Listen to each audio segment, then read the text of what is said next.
So there's this great allegory, the scorpion and the frog. And it's a very famous one. I think it's from Aesop's Fables, but I could be wrong. But it's a very, very simple allegory that has been famous for millennia at this point because it's so true. The allegory of the scorpion and the frog is with us because it speaks of human truths which are irrevocable. Human truths that, they don't change because human beings don't change. Okay, and this is something that you should learn as soon as possible. People don't change. That's why reading about the past, reading novels written hundreds of years ago is valuable, because the truth about people is always the same. And the scorpion and the frog is a key example. So what's the story?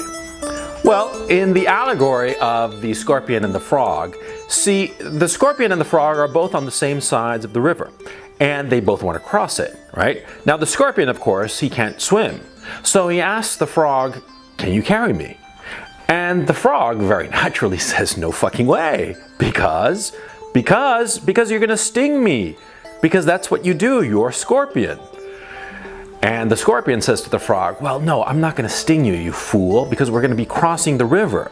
And if I sting you in the middle of the river, you're going to die and drown, and I'm going to drown with you. So trust me, I am not going to sting you. I swear to God, I swear by everything that is holy, I swear on my mother scorpion and my father scorpion that I will not sting you." The frog thinks about it. And he says, "All right, I'll carry you, but don't sting me. Please don't sting me. You won't sting me, will you? Will you?" Of course, of course, the scorpion stings the frog. And as the frog is drowning and dying, and as the scorpion also drowns, the frog asks the scorpion, "Why did you sting me? You promised that you wouldn't." And the scorpion says, "Well, it's just my nature." A lot of men are constantly surprised by the behavior of women. A lot of men, they just put women on a pedestal, and they think that just because they've put that woman up on that pedestal, that the woman is going to be like some sort of saint. But she's not going to be a saint, she's just going to be a woman. Okay? She's just going to be a human being. She's just going to act in ways that are natural to her, that are of her nature. Women aren't bad. Being evil, good, morality, that doesn't play into it. It's just interests. That's the fact of the matter. See, men and women, they behave and act in ways that are in their best interest, or what they perceive to be in their best interests.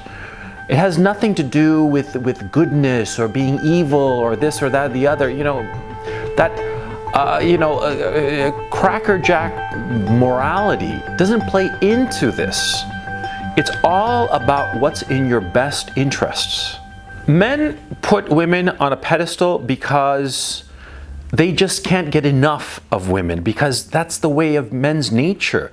They look at a woman and they find her so attractive, so pretty, her hair, her eyes, her tits, her ass, and they can't get enough of the woman. And so they allow themselves to be blinded. They don't look at the woman as she actually is. They don't look at the person. They look at their idealization.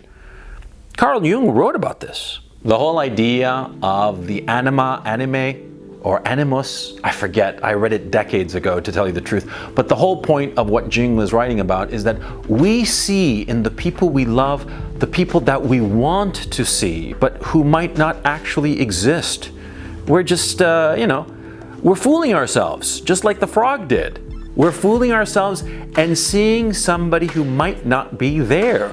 Okay, that's the whole notion of putting a woman up on a pedestal. It's not that we are putting up somebody who is worthy of our adoration up on a pedestal and being, being disappointed. No. They were never that person to begin with. They were only in our minds. Okay? So in a very real sense, it's not even the fault of the scorpion, if you will, or the woman. if she doesn't live up to our expectations. It's our own fault because we were fooling ourselves. We weren't looking at the facts. A woman's nature does not change. A woman will always be, how can I put this? They will always be selfish creatures. They will always be selfish creatures, and they will always be capricious creatures. That's their nature.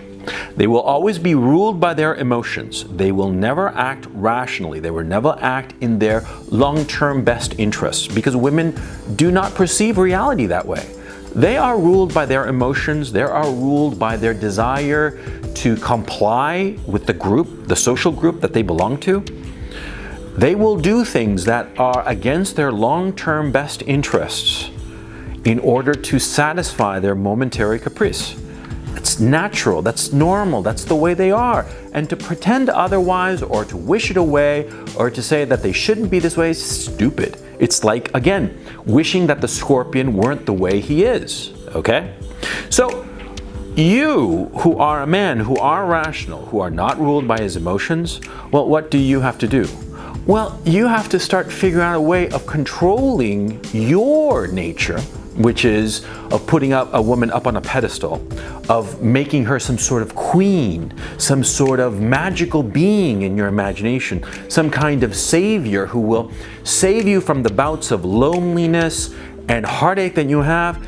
You have to stop that, because that's part of your nature. And see, like I always say, the difference between men and every other beast on the face of this earth, the difference between men and women and children is that we can control our emotions. We can control our impulses.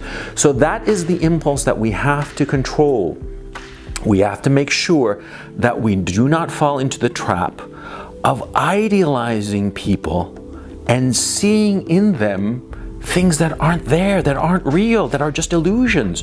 We have to stop that. You have to stop that. Don't fall for that. Don't fall for your inherent nature of putting a woman up on a pedestal. Don't be the scorpion. Don't be the frog. Don't be dumb. Be rational. Be reasonable. And understand what's happening to you first. Because see, a lot of times, and this happened to me, see, a lot of times, you meet some woman and she's gorgeous and she's so smart and she's so this and that and the other, and she's into the things that you are into, right?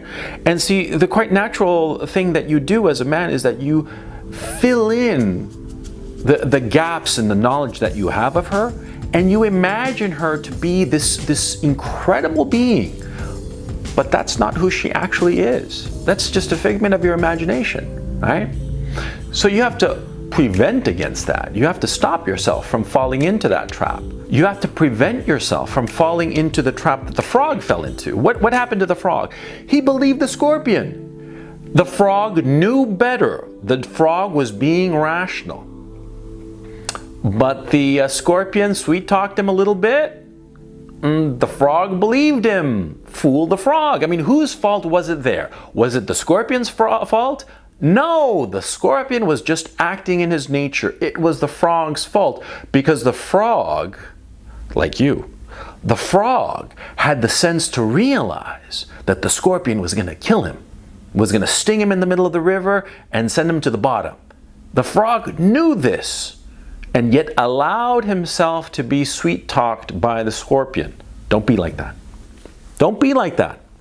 Understand that a woman's nature does not change, but your nature can change. You can control your desire to make of this woman, this ethereal being. You can control that impulse to put a woman up on a pedestal. You can control that and deal with a woman as she actually is. A human being with lots of faults, lots of virtues, but an inherent nature that will never change.